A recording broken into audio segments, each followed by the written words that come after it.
ஆன்மீக சொந்தங்கள் அனைவருக்கும் வணக்கங்க. இன்றைக்கி நாம் நம்மளுடைய சேனலில் என்ன மாதிரியான சிறப்பான விஷயங்களெல்லாம் பார்த்து தெரிஞ்சுக்க போகிறோம் அப்படின்னு பார்த்தீங்கன்னா, ராசி சக்கரத்தில் 5வது ராசியாக இருக்கக்கூடிய சிம்ம ராசியை சேர்ந்தவங்க அனைவருக்குமே ஜூன் மாதம் 25ஆம் தேதி அன்று அமாவாசையானது நடக்க இருக்குது. இந்த அமாவாசைக்கு பிறகு உங்களுக்கு என்ன விதமான விஷயங்கள்லாம் நடக்க போகுது, குறிப்பாக ஏதாவது கெட்ட விஷயம் நடக்கிற மாதிரி இருந்தால் அது இருந்து தப்பிக்கிறதுக்கு என்ன மாதிரியான விஷயங்களை நீங்கள் பரிகாரமாக பண்ணணும், மேலும் இந்த காலகட்டத்தில் என்ன மாதிரி விஷயத்த முக்கியமாக கைவிடணும், என்ன மாதிரி விஷயங்கள்லாம் பண்ணணும் அப்படிங்கிறத பற்றி தான் நான் இன்றைக்கி இந்த வீடியோ பதிவின் மூலிமா முழுசாக உங்ககிட்ட சொல்ல போகிறேன்.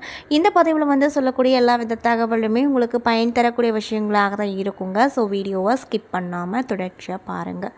அது மட்டும் இல்லாமல் உங்களுடைய ராசி அதிபதியாக இருக்கக்கூடிய சூரிய பகவான் உங்களுக்கு ரொம்ப ரொம்ப பிடிக்கும் அப்படின்னா அந்த வீடியோக்கு ஒரு லைக் பண்ணிவிட்டு நம்மளுடைய கமெண்ட் பாக்ஸில் சூரிய பகவானுக்கு போற்றி அப்படின்னு சொல்லிட்டு மறக்காமல் பதிவிடுங்க. இந்த சமயத்தில் நீங்கள் அவரை நினைத்து இப்படி ஒரு விஷயம் பண்ணும்போது கண்டிப்பாக நீங்கள் என்ன விஷயம்லாம் நடக்கணும்னு சொல்லி மனதார நினைக்கிறீங்களோ அந்த விஷயங்கள் அனைத்துமே அவர் நிச்சயமாக நடத்தி கொடுப்பாரு. ஸோ நம்பிக்கையோடு இந்த ஒரு விஷயத்தை பண்ணி பாருங்கள். மேலும் இது போன்ற ஆன்மீகம் சம்மந்தப்பட்ட வீடியோஸ் எல்லாம் நீங்கள் முழுசாக பார்க்கணும் அப்படின்னு நினச்சா நம்மளுடைய சேனலை மறக்காமல் சப்ஸ்கிரைப் பண்ணிவிட்டு கீழே இருக்கும் பெல் ஐகானையும் மறக்காமல் கிளிக் பண்ணுங்கள். அப்போ தான் நம்ம சேனலில் போடுற ஒவ்வொரு வீடியோவுமே நோட்டிஃபிகேஷனாக உங்ககிட்ட வந்து சேரும். ஸோ இப்போ வாங்க நம்ம சிம்மராசி அன்பு நேயர்களுக்கு என்ன விதமான சிறப்பான மாற்றத்தெல்லாம் இந்த காலகட்டம் அப்படிங்கிறது கொடுக்க போகுது அப்படின்றத பற்றி தெளிவாக பார்த்து தெரிஞ்சுக்கலாம். 12 ராசிக்காரர்களில் ஒவ்வொரு ராசிக்காரருக்கும் வெவ்வேறு விதமான குணாதிசயங்கள் இருக்குதுங்க. அந்த வகையில் சிம்ம ராசிக்காரங்களுக்கு என்னென்ன விதமான விஷயங்கள் எல்லாம் அவங்களுக்கு, அதாவது அவங்களுடைய குணாதிசயங்கள் என்ன அப்படிங்கிறத பற்றி தான் நான் ஃபஸ்ட்டு உங்ககிட்ட இந்த வீடியோ பதிவில் ஷேர் பண்ண போகிறேன். சிம்மராசிக்காரர்கள் ஆளுமை திறனும் தலைமை பண்பும் மிக்க ராசிக்காரங்களாக இருப்பாங்க. சிம்ம ராசியின் அதிபதி சூரியன் அப்படிங்கிறதுனால தன்னால் எல்லாம் முடியும் என்கின்ற தன்னம்பிக்கையும் கௌரவமும் இயல்பாகவே இவங்க கிட்ட அதிகமாக நிறைஞ்சிருக்கும் அப்படின்னு சொல்லப்படுது. சூரியனை சுற்றியே எல்லா கிரகங்களும் வருவது போல இவர்களை சுற்றி எப்பொழுதுமே 10 நபர்கள் இருந்து கொண்டே இருப்பாங்க அப்படின்னு சொல்லப்படுது. கூட்டத்தில் முதன்மை பெற்ற தனித்துவமாகவும் இவங்க திகழ்வாங்க. சிம்ம ராசி சிரராசி என்பதால் வலிமையும் அதிகாரமும் மிக்க பதவிகளில் கண்டிப்பாக இருப்பாங்க. தந்தையின் தொழிலை தொடர்ந்து செய்யும் பாக்கியம் பெற்றவர்களாக இருப்பாங்க. பவர் என்ற மின்சாரம், அதிகாரம் என 2 விதம் உண்டு. பொதுவாகவே இவர்களுக்கு அரசு பணி எளிதாக கிடைக்கும்.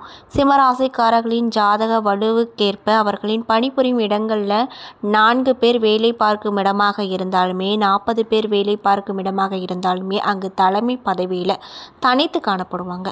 எதையும் அதிகாரமிக்க தெளிவோடு பேசுவாங்க, கேட்பாங்க. வாக்கு சுத்தமும் நேர்மையும் இருக்கக்கூடிய நபர்களாக இருப்பாங்க. தன்னை நம்பி வந்தவர்களுக்காக எதையும் செய்வாங்க. அதற்கு இவர்கள் எந்த துன்பத்தையும் ஏற்பாங்க அப்படின்னு சொல்லப்படுது. சிம்ம ராசிக்காரர்களை நம்பி எதையும் செய்யலாம். ஒரு முடிவெடுத்து விட்டாங்க அப்படின்னா அதை எந்த சூழ்நிலை வந்தாலுமே மாற்றிக்கொள்ளவே மாட்டாங்க. உறுதியாக நின்று அதில் வெற்றி பெறுவார்களாம். மேலும் இவர்கள் வணங்க வேண்டிய தெய்வம் சிவபெருமான இவங்க வழிபாடு செய்யலாம் அப்படின்னு சொல்லப்படுது. மேலும் இவர்களின் 29வது வயதுக்கு பின்னாடி வாழ்க்கையில் மாற்றம் ஏற்பட்டு படிப்படியாக உயர்ந்த நிலைக்கு செல்வார்கள் அப்படின்னும் சொல்லப்படுதுங்க. அது மட்டும் இல்லாமல் சூரிய பகவான் ஆளக்கூடிய சிம்ம ராசினர் அவரை போலவே தலைமைத்துவம் கொண்டவர்களாக இருப்பாங்க. தாங்களுடைய சொல் செயலில் பிரகாசிக்கக்கூடியவங்களாக இருப்பாங்க. எந்த ஒரு கூட்டத்திலையுமே தன்னை முன்னிலைப்படுத்த வேண்டும் அப்படின்னு நினைப்பாங்க. கோபம்தான் இவர்களின் பலவீனம் அப்படின்னு சொல்கிறாங்க. இவர்களின் பேச்சு கோபத்தை கட்டுப்படுத்தினால் உறவு வலுப்படும். இவர்கள் தினமும் சூரிய நமஸ்காரம் செய்ய ஆயுள் மற்றும் ஆரோக்கியம் அதிகரிக்கும் அப்படின்னு சொல்லப்படுதுங்க. நவ கிரகங்களின் தலைவனான சூரிய பகவான அதிபதியை கொண்ட ராசி சிம்மம். காலப்புருஷ தத்துவத்தில் 5வது ராசியாக சொல்லப்படுது. நெருப்பு ராசியை சேர்ந்தவர்களாக இந்த ராசி பார்க்கப்படுது. ஆளுமை மற்றும் நிலையான மனநிலை கொண்டவங்களாக இருப்பாங்க. இது இவர்களின் சிந்தனை மற்றும் செயலிலும் பிரதிபலிக்கும். மிகவும் தைரியமும் உற்சாகமும் கொண்டவர்களாக இருப்பாங்க. போட்டியிலும் சரி பணி இடத்திலும் சரி எப்பொழுதுமே முதல் இடத்தில் இருக்கணும் அப்படின்னு ஆசைப்படுவாங்க. ஒரு அணியை வழிநடத்தக்கூடியவர்களாக இருப்பாங்க. மேலும் இந்த ராசியை சேர்ந்தவர்களுக்கு தலைமை மற்றும் நெற்றி உயரம் பெரிதாக இருக்கும். அதிகம் பிடிவாத குணம் கொண்டவர்களாகவும் இருப்பாங்க.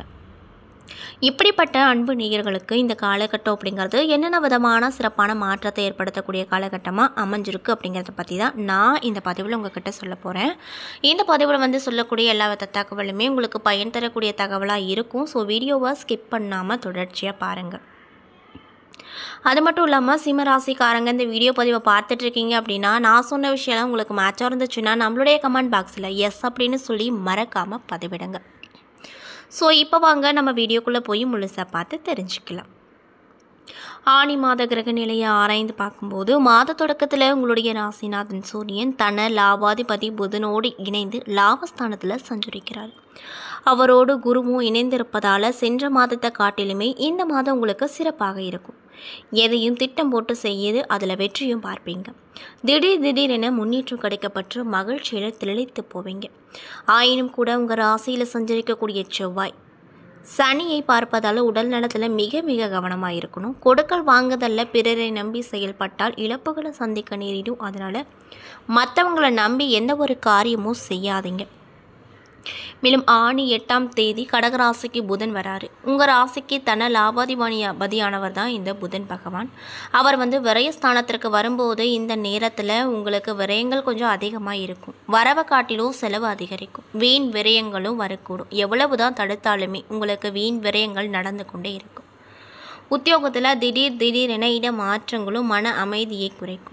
நினைத்தது ஒன்று நடந்தது ஒன்றாக இருக்கும். எதையும் திட்டம் போட்டு செய்ய முடியாது. குடும்ப சுமை கொஞ்சம் கூடுதலாக இருக்கும். கொடுக்கல் வாங்குதலில் பிரச்சனை வரக்கூடும். அதனால் பார்த்து கவனமாக இருங்க.